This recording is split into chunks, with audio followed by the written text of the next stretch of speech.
உலக நாடுகளுக்கு பெரும் அதிர்ச்சி. ஹார்முஸ் நீரிணையில் மரணப்பொறி.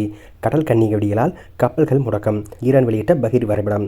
மத்திய கிழக்கு ஆசியாவில் போர் மேகங்கள் விலகும் என்று எதிர்பார்க்கப்பட்ட நிலையில் ஹார்முஸ் நீரிணையில் ஈரான் ராணுவம் வைத்துள்ள கடல் கன்னிவெடிகள் உலக நாடுகளை பேரதிர்ச்சி ஆழ்த்தியுள்ளது. போர் நிறுத்தம் அறிவிக்கப்பட்டும் லெபனானில் இஸ்ரேல் நடத்திய கொடூர தாக்குதலே இந்த நிலைக்கு காரணம் என தெரியவந்துள்ளது.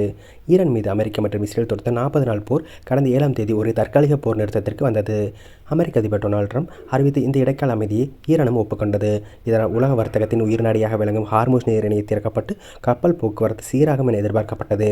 ஆனால் இந்த போர் நிறுத்தம் லெபனானுக்கு பொருந்தாது என இஸ்ரேல் பிரதமர் பெஞ்சமின் நெதன்யாகு அறிவித்ததோடு லெபனானில் அதிபயங்கர வான் தாக்குதலை நடத்தினார். இதில் ஹிஸ்புல்லா இயக்கத்தின் முக்கிய தலைவர் உட்பட 250க்கும் மேற்பட்டோர் கொல்லப்பட்டது ஈரானை ஆத்திரமடை செய்துள்ளது. இஸ்ரேலின் இந்த செயலுக்கு பதிலடியாக ஹார்முஸ் நீரிணையை ஈரான் மீண்டும் மூடியுள்ளது. இதுகுறித்து பேசிய ஈரானின் துணை வெளியுறவு மந்திரி சயீத் கதீப்சாதே, அமெரிக்காவின் ஆக்கிரமிப்பும் லெபனானின் மீதான இஸ்ரேலின் தாக்குதலும் நின்றால் மட்டுமே கப்பல்கள் செல்ல அனுமதிப்போம் என திட்டவட்டமாக தெரிவித்தார்.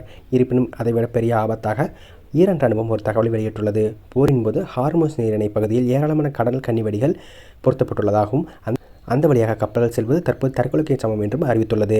கன்னிவெடிகள் எங்கு புதைக்கப்பட்டுள்ளன என்பதை குறிக்கும் மரண வரைபடத்தையும் ஈரான் ராணுவம் வெளியிட்டுள்ளது பரபரப்பை ஏற்படுத்தியுள்ளது. கன்னிவெடிகள் அச்சம் காரணமாக ஈரானிய ராணுவம் ஒரு புதிய கடினமான வழித்தடத்தை பகிர்ந்துள்ளது. ஓமன் வளைகுடாவிலிருந்து வடக்கு நோக்கி லடாக் தீவை அடைந்து அங்கிருந்து பாரசீக வளைகுடாவுக்கு செல்ல வேண்டும்.